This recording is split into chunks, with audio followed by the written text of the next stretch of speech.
Hey guys, welcome to another video on currency farming. So this is going to be going over a strategy I've done recently. This strategy is the infinite harvest sustain sextant thing with growing hordes, all the harvest nodes as well as seance. I've taken a pretty normal approach to this method, I believe. I've gone for all the essence nodes, all the harvest nodes, that don't increase the chance of a sacred grove because we're forcing with a sextant, as well as a few map nodes and shaping the valleys. I've been doing this for a little while. I've also got this node up here, the Conqueror's increased chance, because we're running the Conqueror Sextant, so this is a 30% increased chance to drop an additional map on top of that, which is pretty nice. So I have been running this strategy for a little while. It seems pretty decent. The only downside is this sextant here is 70 divines, so I've got enough money to invest into it to try the strategy out, so I thought I'd give it a go and sort of post my feedback on it on the channel. I'm running Sacred Grove to force a Sacred Grove. I'm running the Winged Scarab Sextant, obviously, the Conqueror map Sextant, and then the Yellow Life Force duplication Sextant. So this is to force Yellow Life Force to sustain it, this is to force a Conqueror map every map, and this is to force Winged Scarabs, at least 3 Winged Scarabs every map, which is really nice. And then we're forcing the Sacred Grove to spawn the Sacred Grove without any chance of it not spawning. There is other harvest strategies that don't force it with the Sextant, but there's a 25% chance-ish that you won't get it, and if you get unlucky, you will not sustain the yellow juice for it. So this is the results from my little sample size. Overall it's been pretty good. There is chaos orbs in here because I didn't want to manually change the price for every single one of these items, so I'm going to take the Conqueror maps out as well. So these chaos orbs are in place of Crimson Temple Conqueror maps, which is twice the value of a normal Conqueror map because of the Apothecary card. And then these maps here, I'm averaging at 20 chaos, but there's so many maps in Excellence I haven't gone through and price checked it all. So I'm just going to enter the map and leave the map again to refresh the stash tab API. I think I died. Take a snapshot of the tab without the maps present in there. And I will put it up on the screen just now. So as you can see, I've lost 1.6 divines in map value obviously, but I haven't actually lost it, it's just come out in the Conqueror maps. So there's 23 divines. I've also made it very clear that there's no life force in there. I did try reducing the value of life force, but yeah, it didn't really work out because you can't have it as a value of 0 on Excellence. So there's no yellow life force in here because I'm using all the yellow life force I get from the harvests to invest back into the Sextant enchant on the maps. I have personally chosen to favourite Crimson Temple because Crimson Temples will sell really fast, and I can buy mausoleums easier than I can sell them. And I am over sustaining the maps, so I didn't want to be left with an excess of maps that I couldn't do anything with. Obviously I could run them, but I didn't want to invest in this strategy for too much time, as I was just kind of setting it up just to see how much profit I could make.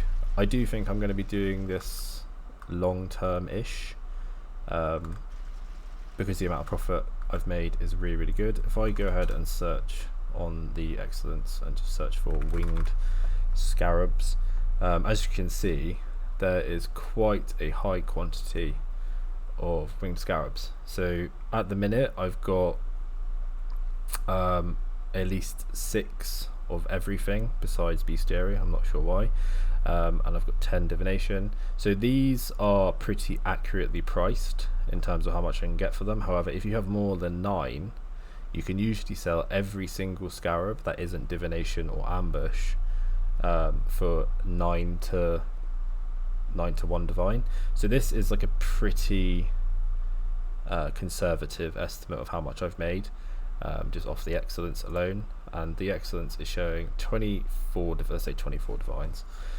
And then on top of that, I've got these conqueror maps here, and I valued these at 20 chaos each because I could sell them in bulk for 20 chaos each instantly. I could probably get a bit more if I slow sold them, but 20 chaos each is another conservative estimate, which obviously gives us a grand total of 3 divines from the conqueror maps, bumping the total on excellence up to 24 divines, 27 divines in total.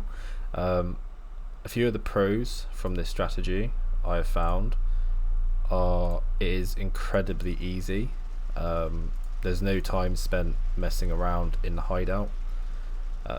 All of the trading is essentially finding one guy. So as you can see, I've got some shaper scarabs here that I was using because I found polished shaper to be the cheapest, and a lot of people have them because people aren't using polished shaper scarabs for any strategy that uses scarabs. Is the same with elder. They're all about 95 to 1 divine.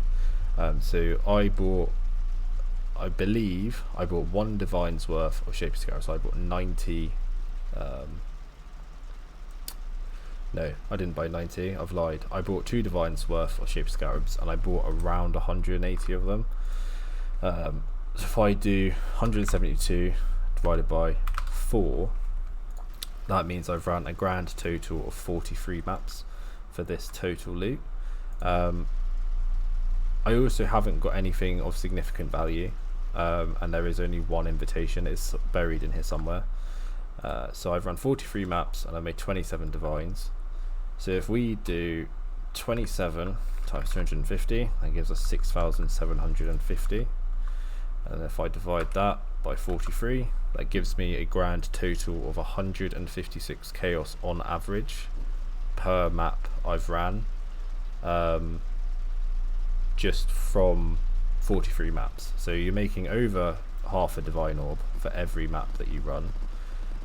It's really straightforward. It's really easy. I'm just going to go over how I run the maps. So I've got this quad tab here. As you can see, I've got a bunch of crimson temples.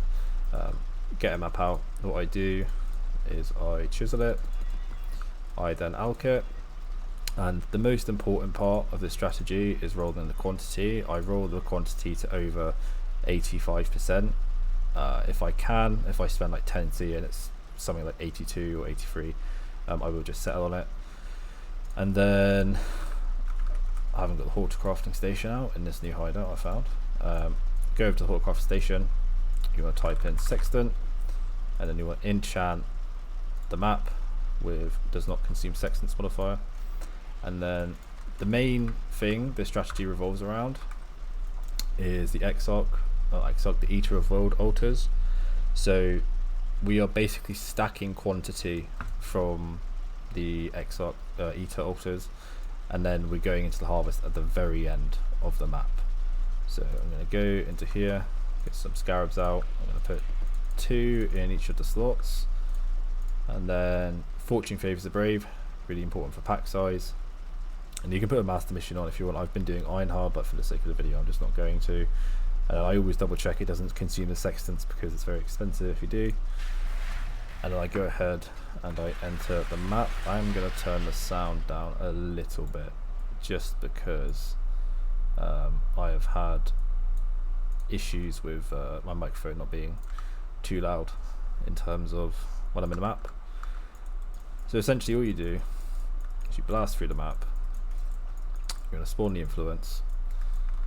Another reason I've been doing this is because it is really good for Sanctum, and the Sanctum loot is included in the tab because I believe that it is part of the strategy. It's one of the selling points. It's for doing Sanctum as fast as possible. In terms of what you take from the altars, there's a couple of options. You can take like the duplicated scarabs, but I find that if you take that really early, like say you walk into the map and altar spawns and you get a duplicate scarab and you haven't got any of the winged ones, I would take it. But I would always take duplicated scarabs no matter what. I mean, I would always not take it no matter what, because if you've got all the winged scarabs that are going to drop, then you're not benefiting from the duplication node at all, and I think it's a complete waste. Obviously, if there's no better option on the eater mod, and you know the other one just gives you a bunch of downsides, then obviously take the Scarab one. But if it's quantity in terms, if it's, you know, if the difference is quantity or duplicated Scarabs, I would always take the quantity if I've got the winged Scarabs that are already guaranteed to drop, because there's no chance of me duplicating them. The only real bad part about this map is the map boss is really AIDS, and it's a really long encounter. It's obviously a phased encounter, but it is really easy, and we do have to kill it because we're wanting to get the invitations and we're wanting to get the conqueror maps, which is one of the big portions of income from this strategy. Yeah, there's the conqueror map. You walk out, and essentially all we're doing is fully clearing the map, making sure we get every single altar, making sure we do everything we want to do, and then running into harvest and then getting the fuck out as quick as possible. That is what it revolves around. So this is a fairly unlucky example. I didn't get any quantity altars and I've got 136 quant. You want to come to the harvest, you want to make sure you're always taking the tier 3 yellows. Personally, what I've been doing is if I've got 2 yellows next to each other, I prioritize whichever one has the most tier 3 seeds in order to get the most life force. So you come in, kill everything, find all the plants.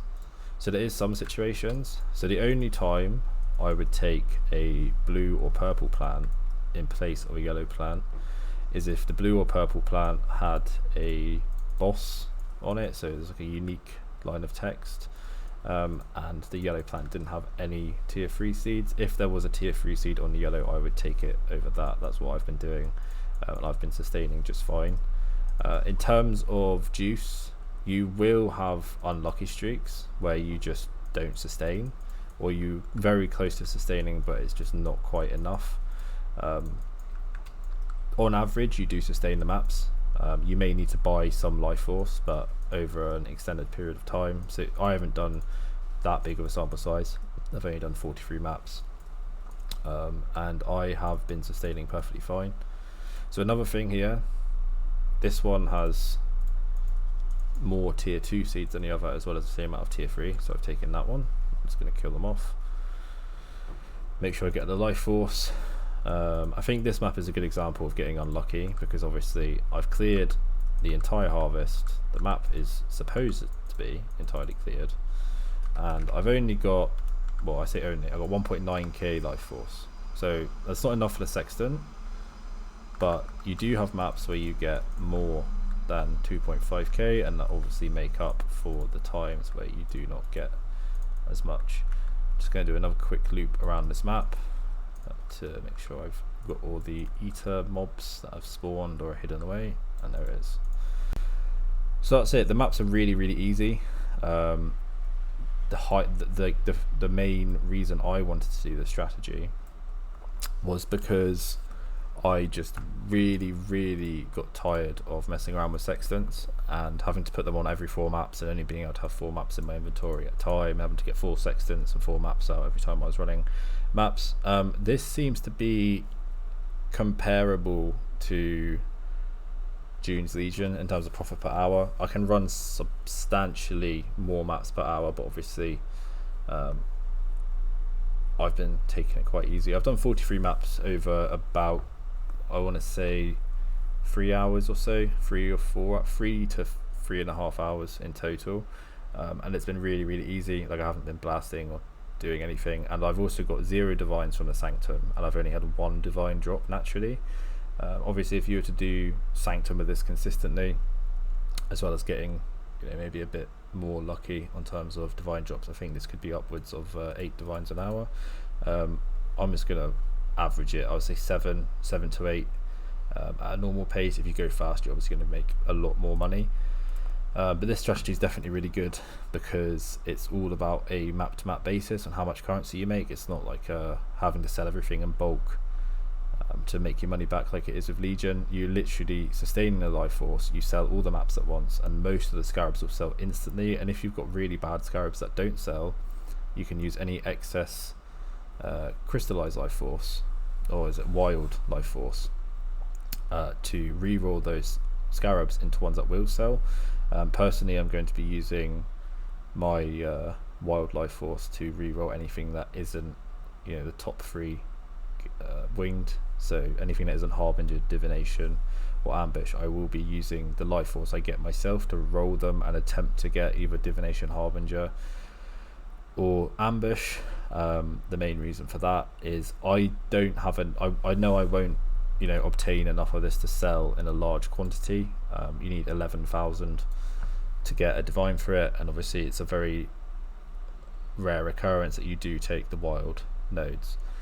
So I'm just going to go over the atlas one more time. I've basically taken everything that involves boosting the plants in the Sacred Grove.